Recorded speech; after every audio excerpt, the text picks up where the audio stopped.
इतिहास क्या कहता है? सम्राट मिहिर भोज कौन थे?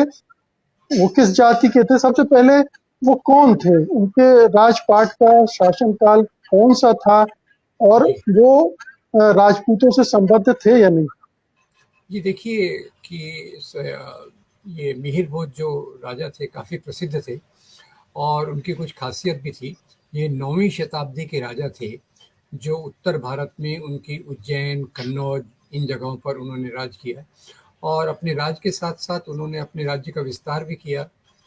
ख़ास तौर से उत्तरी बंगाल, दक्षिण में वो पाला तक आए।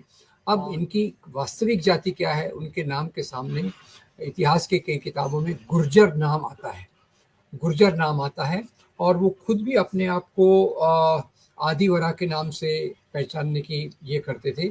अब अंदर के जो लोग हैं वो तो अपने हिसाब से उनकी जाति को निर्धारित करना चाहते हैं, पर मेरे ख्याल से उनकी जाति के निर्धारण में अगर करना है, अगर वो ज़रूरी है, तो उस समय बगदाद से एक अल मसूदी आए थे, अल मसूदी।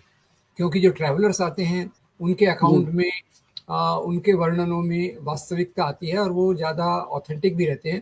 तो उन्होंने इनको जो शब्द इस्तेमाल किया है अपनी भाषा में, उसका मतलब होता है गुर्जर। तो मुख्य रूप से ये गुर्जर होता समाज से रहा थे। और मिहिर भोज करीब 50 साल तक राजा रहे। लेकिन गुर्जर लोगों का साम्राज्य उसके 300 साल पहले शुरू हो गया था और इस जी, दौरान राजपूत सत्ता में नहीं थे, वो पावर में नहीं थे या वो कहीं शासन में नहीं थे। राजपूतों का दौर इसके बाद शुरू होता है।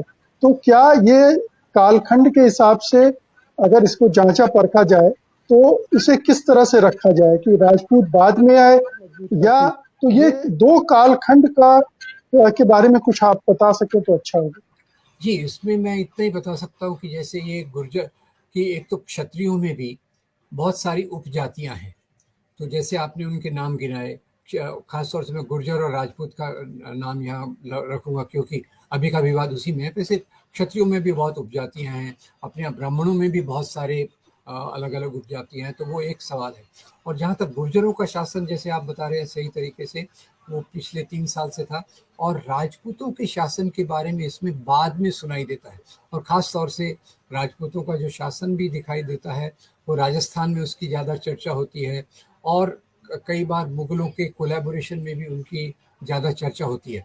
तो इससे ज़्यादा तो जो है कि अलग-अलग प्रकार के राजा, जैसे हमने देखा कि मुस्लिम राजा कुछ लोग जो आए वो 11वीं शताब्दी के बाद से आए और राजपूतों का उल्लेख जो इतिहास की किताबों में होता है, ज़्यादातर वो 13वीं 14वीं शताब्दी के बाद से चालू होता है।